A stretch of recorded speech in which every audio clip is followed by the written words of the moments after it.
The organization that was analyzed is Women for Recovery Serenity Grove Women's Recovery House. On June 6, 2016, Women for Recovery opened their first meeting with 8 women in attendance. March 2017, Women for Recovery became a 501c3 nonprofit organization for a Level 2 recovery house.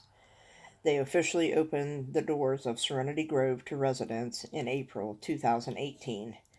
Serenity Grove is the only sober living house for women in recovery in Athens County. The board consists of 8 volunteer members and 2 paid staff members. Our mission is creating a safe and supportive home for women recovering from addiction.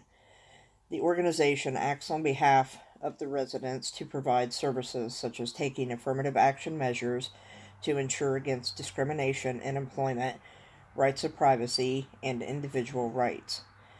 Because addiction affects our entire community, it takes an entire community to address the issues that arise with those suffering from addiction.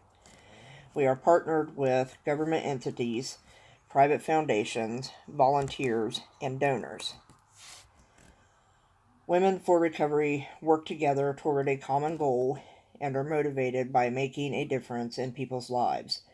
They have genuine passion and empathy for working with those affected by addiction. Women for Recovery find strength in diversity. The workforce diversity shares several similarities and differences. Cordial interpersonal relationships among the board and staff is a major ingredient for a smooth functioning organization and requires both efficiency and effectiveness to achieve productivity. Sharing this diversity allows the organization to facilitate understanding and communication. Workforce diversity is a necessity for the development, both in terms of economic growth and satisfactory intellectual, emotional, and moral existence. The women have higher educations and lifelong experiences that they eagerly share with each other. Women for Recovery operate under the philosophy of putting principles before personalities. This allows us to treat everyone equally by practicing honesty, compassion, acceptance, patience, and humility. A weakness that Women for Recovery face today is balancing work-life conflict. Nonprofit organizations face a particular challenge. Workers often think that their work is so important that it matters more than their compensation, health, or work-life balance. Because this is a global organization, technology has allowed us to do our work from anywhere at any time. We become a workplace culture trapped in a busyness paradox. If we as an organization could plan for change instead of reacting to issues that require change, the productivity of the organization will improve. By finding creative ways to involve everyone in the change, it is important to engage people and seek out feedback. Expectations of nonprofit workers thrive through selfless outpourings of compassion from workers, causing compassion fatigue. Compassion fatigue is the cost of caring for others in emotional crisis and is an occupational hazard of varying degrees.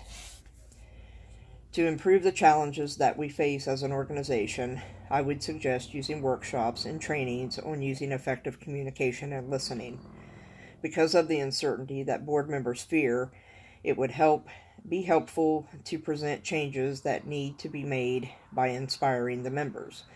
If we present a compelling vision for the future by painting a big picture of why the change is important and how it will positively affect our organization, it might put most of the members at ease with the unknown.